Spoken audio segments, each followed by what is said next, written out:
Cik, kenapa kita harus punya komunitas yang baik?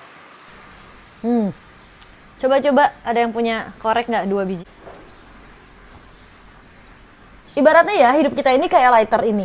Saat hidup kita ini on fire, sedang berapi-api sama Tuhan, sedang mencintai Tuhan begitu rupa, kita ini seperti lighter ini yang dua-duanya bisa nyala.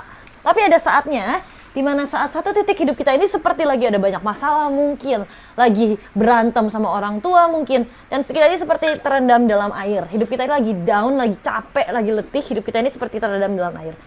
Dan apa yang terjadi saat hidup kita ini terendam di dalam air, sama seperti korek ini, yang kemudian dia nggak bisa nyala. Nah, disinilah peran komunitas.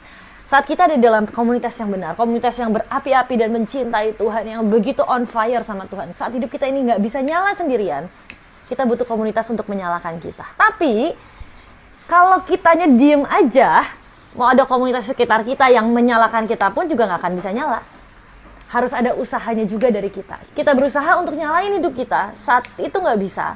Disitulah peran komunitas untuk menjaga api Tuhan, menjaga cinta akan Tuhan tetap menyala dalam hidup kita. Sampai kapan? Sampai kemudian keletihan dalam hidup kita ini udah kita bisa bereskan, kita bisa selesaikan. Hidup kita udah kering lagi nih, ibaratnya seperti lighter ini kering lagi nih, dan dia bisa nyala sendiri lagi.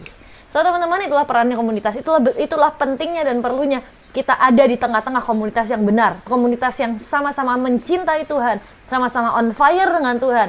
Karena saat kita down, saat kita letih, di situ kita butuh saudara-saudara kita di sekeliling kita untuk support dan untuk menyalakan lagi api Tuhan dalam hidup kita, supaya kita terus menyala dan kita terus mencintai Tuhan. Tuhan Yesus memberkati.